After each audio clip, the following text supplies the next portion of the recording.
You may be thinking to yourself, man, I sure am curious as to what a snow shovel and a urinal have to do with each other. I mean, you can't pee in a shovel and you can't move a snow with a urinal.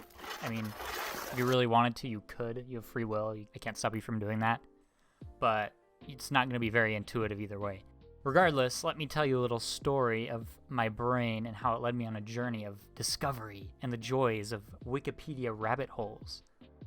Those of you fortunate enough to live in a place where snow falls at some point in the year are far too familiar with the device known as a snow shovel. Being a good Christian boy myself, I recently attended church and saw one said contraption laying against the wall, as it had recently snowed where I live. I thought to myself, wow, I wonder how such a thing came to be, and so I began digging, and as all good Wikipedia rabbit hole stories go, I found some amazing nuggets in my journey into this topic. Let me take you back about 6,000 years.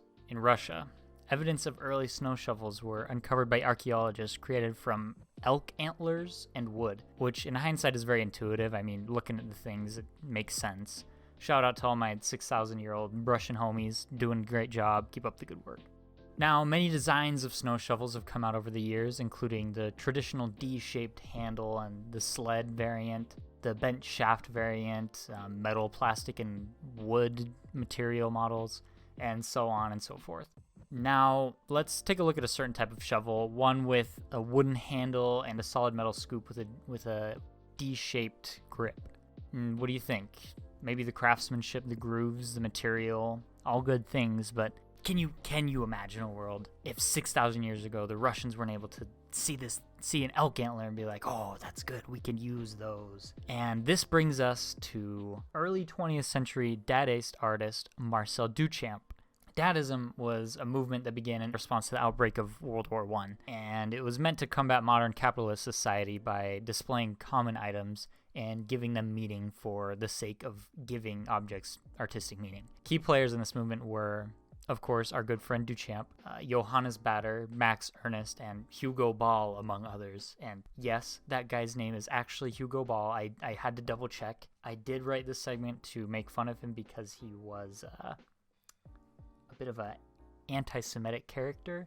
So go ahead, cancel him on Twitter. He's in your hands now. Now, all these artists created works to promote the Dadaist movement, and Duchamp was no exception. A popular collection of his was titled The Ready-Mades of Marcel Duchamp, and they even had different classifications for each type of art, just like the SCP Foundation had or something. This particular collection of works included such pieces as Bottle Rack, which was a bottle rack that they thought looked cool. Bicycle Wheel, which was a bicycle wheel hanging from the wall. Fountain, which I'll talk a little more about, and In Advance of a Broken Arm, which I'll come back to later. Now, Fountain is a simple piece, really. It's a urinal that Duchamp took off of a wall and rotated it 90 degrees so that he could lay it down on a chair.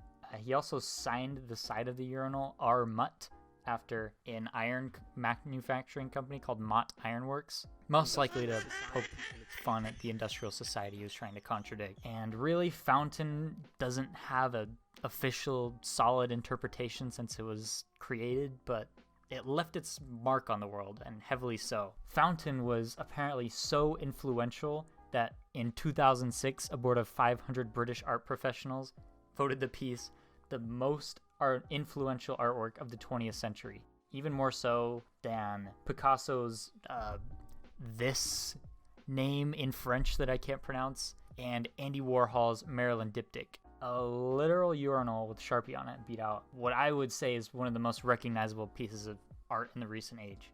I mean, everybody's seen this thing, everybody knows what it looks like, it's everywhere. And it stated that, in reference to Duchamp's work, quote, Duchamp severed forever the traditional link between the artist's labor and the merit of the work.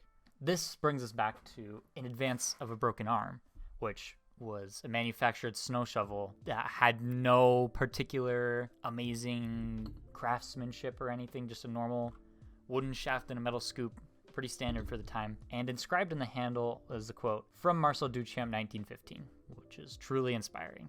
You see, without the invention and manufacturing of the snow shovel, one might slip and fall and break one's arm, hence the title given to this particular work. Now, this work is nowhere near as popular or famous as Fountain, but it goes to show that no matter what, something can be determined to be art by someone. You can find meaning in anything, give purpose to ordinary objects, make them special, even the ones we literally use to go to the bathroom. I guess the story can be used to signify that maybe people are like this too. Sometimes our lives may seem ordinary, but we have the power to give ourselves purpose, to make seemingly everyday ordinary tasks fulfilling. No idea if this is what Duchamp was trying to say, but hey, take it from the guy who made Rat Burger to find hope and happiness in some crazy 20th century artist's toilet art. Thank you for watching.